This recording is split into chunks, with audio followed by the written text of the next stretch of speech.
ನೀಲ ಪಡೆಯ ಶ್ಯಾಮಲ ಹೋರಾಟಕ್ಕೆ count down ಶುರುವಾಗಿದೆ. ಆರ್ಎಸ್ಎಸ್ ಸಂಘದ ವಿರುದ್ಧ ಸಮರಕ್ಕೆ ಸಜ್ಜಾದ ಬ್ಲೂ ಪಡೆ, ಅಂಬೇಡ್ಕರ್ ಮಕ್ಕಳು ನಾವು ಹೋರಾಟ ಶತಸಿದ್ಧ ಎಂದ ಪಡೆ. ಚಿತ್ತಾಪುರ ಪ್ರಿಯಾಂಕ್ ಖರ್ಗೆ ಅವರ ತವರು ಕ್ಷೇತ್ರ.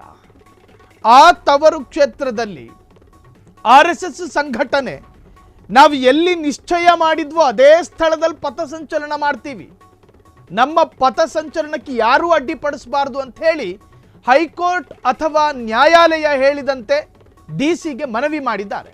ಇದರ ಬೆನ್ನಲ್ಲೇ ನೋಡಿ ರಾಜಕಾರಣ ಅನ್ನೋದು ಎಷ್ಟು ಹೊಲಸಾಗಿದೆ ಅಂದರೆ, ಆರ್ಎಸ್ಎಸ್ ಅವರ ಇರತಕ್ಕಂತಹ ಸ್ವಾತಂತ್ರ್ಯವನ್ನ ಅಧಿಕಾರವನ್ನ ಬಳಸ್ಕೊಂಡು ಅವರು ಮನವಿ ಹಾಕಿದ್ದಾರೆ. ಅದಕ್ಕೆ ಪ್ರತಿಸ್ಪರ್ಧಿಗಳಾಗಿ ಮತ್ತೊಂದು ಸಂಘಟನೆ ನಾವು ಮಾಡ್ತೀವಿ ಚಿತ್ತಾಪುರದಲ್ಲಿ ಪರೇಡು ಅಂತ. ಹಿಂಗೆ ಹೋದ್ರೆ ರಾಜ್ಯದ ಪರಿಸ್ಥಿತಿ ಏನು? ಆರ್ಎಸ್ಎಸ್ ಸಂಘದ ವಿರುದ್ಧ ಸಮರಕ್ಕೆ ಸಜ್ಜಾದ ಬ್ಲೂ ಪಡೆ, ನಮಗೂ ಅವಕಾಶ ಕೊಡಿ, ನಾವು ಅಂಬೇಡ್ಕರ್ ಮಕ್ಕಳು, ನಾವು ಹೋರಾಟಕ್ಕೆ ಶತಸಿದ್ಧ ಎಂದ ನೀಲಿ ಪಡೆ. ಆರ್ಎಸ್ಎಸ್ ಸಂಘಕ್ಕೆ ಟಕ್ಕರ್ ಕೊಟ್ಟ ಚಿತ್ತಾಪುರದ ದಲಿತ ಪ್ಯಾಂಥರ್ಸ್ಗಳು. ಕೈಯಲ್ಲಿ ಲಾಠಿ, ನೀಲಿ ಶಾಲಿನ ನಡಿಗೆ. ಆ ನಡಿಗೆಗೆ ಸಿದ್ಧತೆಗಳಾಗ್ತಾ ಇದೆ. ಚಿತ್ತಾಪುರದಲ್ಲಿ 2 ಸಂಘಟನೆಯಿಂದ ಸಮರಕ್ಕೆ ಸಜ್ಜು. ನೋಡಿ, ನಾಡಿನಲ್ಲಿರ್ತಕ್ಕಂಥ ಪ್ರತಿಯೊಂದು ಸಂಘಟನೆಗೂ ಕೂಡ ಅವರದೇ ಆದಂತಹ ಅವಕಾಶ, ಅವರದೇ ಆದಂತಹ ಹಕ್ಕಿದೆ. ಜಿಲ್ಲಾಧಿಕಾರಿಗಳು ಆರ್ಎಸ್ಎಸ್ ಪಥಸಂಚಲನಕ್ಕೆ ಒಂದು ವೇಳೆ ನೀವು ಅನುಮತಿ ಕೊಡುವುದಾದರೆ ನಾವು ಕೂಡ ಸಂಘಟಿಕರು, ನಮಗೂ ಕೂಡ ನೀವು ಕೊಡಬೇಕು ಅವಕಾಶ ಅಂತ ಈಗಾಗಲೇ ನೀಲಿ ಪಡೆಯ ಹೋರಾಟಕ್ಕೆ ಎಲ್ಲ ತರಹದ ವೇದಿಕೆಗಳು ಸಿದ್ಧವಾಗಿದೆ. ಹೈಕೋರ್ಟ್ ಸೂಚನೆಯಲ್ಲಿ ಒಂದು ಸ್ಪಷ್ಟವಾದಂಥ ಉಲ್ಲೇಖ ಇದೆ. ಸರ್ಕಾರಕ್ಕೆ ಹೇಳೋದು, ಒಂದು ವೇಳೆ ವಾತಾವರಣ ಸರಿಯಾಗಿದ್ದರೆ ಆರ್ಎಸ್ಎಸ್ ಪಥಸಂಚಲನಕ್ಕೆ ಅವಕಾಶ ಕೊಡಬಹುದು. ಒಂದು ವೇಳೆ ಪಥಸಂಚಲನಕ್ಕೆ ಅವಕಾಶ ಕೊಟ್ಟ ಕಾರಣದಿಂದ ವಾತಾವರಣ ಕಲುಷಿತಗೊಳ್ಳುವ ಮಾಹಿತಿ ನಿಮಗಿದ್ದರೆ ನೀವು ಅನುಮತಿಯನ್ನು ಕೊಡೋದಕ್ಕೆ ಹೋಗಬೇಡಿ ಅಂತ ನೇರವಾಗಿ ಹೇಳದೇ ಇದ್ದರೂ ಆ ಸೂಚನೆಯಲ್ಲಿ ಆ ತರಹದ ಅರ್ಥಗಳು ಭಾಸವಾಗುತ್ತೆ.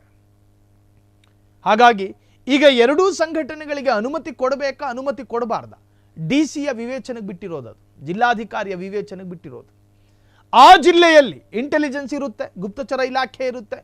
ಆ ಜಿಲ್ಲೆಯಲ್ಲಿ ಮುಂದೆ ಆಗಬಹುದಾದ ಅನಾಹುತಗಳ ಬಗ್ಗೆ ಮಾಹಿತಿ ನಮ್ಮ ರಾಜ್ಯದ ಅಥವಾ ತಾಲೂಕಿನ ಚಿತ್ತಾಪುರದಲ್ಲಿ ಈಗಾಗಲೇ ಇಂಟೆಲಿಜೆನ್ಸ್ ಆಕ್ಟಿವ್ ಆಗಿರುತ್ತೆ. ಆರ್ಎಸ್ಎಸ್ಸಿನ ಮುಂದಿನ ಗೂಢಾಲೋಚನೆಗಳೇನು, ದಲಿತ ಪ್ಯಾಂಥರ್ಸಿನ ಮುಂದಿನ ಸಮರದ ಸಿದ್ಧತೆಗಳೇನು ಎಲ್ಲವೂ ಕೂಡ ಗುಪ್ತಚರ ಇಲಾಖೆ ಗಮನಿಸ್ತಾ ಇರ್ತವೆ. ಇವರು ಡಿಸಿಗೆ ಏನಾದರೂ ಮಾಹಿತಿ ಕೊಟ್ಟಿದ್ದೇ ಆದಲ್ಲಿ ಅನುಮತಿಗೆ ಎಡವಟ್ಟಾಗೋದು ಖಂಡಿತ. ಚಿತ್ತಾಪುರದಲ್ಲಿ ಶಾಂತಿ ನೆಲೆಸಬೇಕು ಅಂತ ಹೇಳಿ ಪ್ರಿಯಾಂಕ್ ಖರ್ಗೆ ಭಾಷಣ ಮಾಡ್ತಾರೆ. ಆದರೆ ಚಿತ್ತಾಪುರದಲ್ಲಿ ಈಗ ಸ್ಪರ್ಧೆಗೆ ಬಿದ್ದವರ ಹಾಗೆ 2 ಸಂಘಟನೆ, ಆರ್ಎಸ್ಎಸ್ ಆಗಿರಲಿ, ದಲಿತ ಪ್ಯಾಂಥರ್ಸ್ ಆಗಿರಲಿ, 2 ಸಂಘಟನೆಗೂ ಕೂಡ ಸಂವಿಧಾನದಲ್ಲಿ ಹಕ್ಕಿದೆ. ಆದರೆ ಪ್ರಿಯಾಂಕ್ ಖರ್ಗೆ ಅವರು ಇದನ್ನು ಹೆಂಗೆ ಸಂಭಾಳಿಸ್ಕೊಂಡು ಹೋಗ್ತಾರೋ, ಹೆಂಗೆ ನಿಭಾಯಿಸ್ತಾರೋ ಅನ್ನೋದು ಅವರವರ ವಿವೇಚನೆಗೆ ಬಿಟ್ಟಿರತಕ್ಕಂಥ ವಿಚಾರ. ಕ್ಷಣ ಕ್ಷಣದ ಸುದ್ದಿಗಳಿಗಾಗಿ ಫ್ರೀಡಂ ಟಿವಿ ಸಬ್ಸ್ಕ್ರೈಬ್ ಮಾಡಿ, ಲೈಕ್ ಮಾಡಿ ಹಾಗೂ ಫಾಲೋ ಮಾಡಿ. ಹೊಸ ಸುದ್ದಿಗಳ ನೋಟಿಫಿಕೇಶನ್ಗಾಗಿ ಬೆಲ್ ಐಕಾನ್ ಮೇಲೆ ಕ್ಲಿಕ್ ಮಾಡಿ.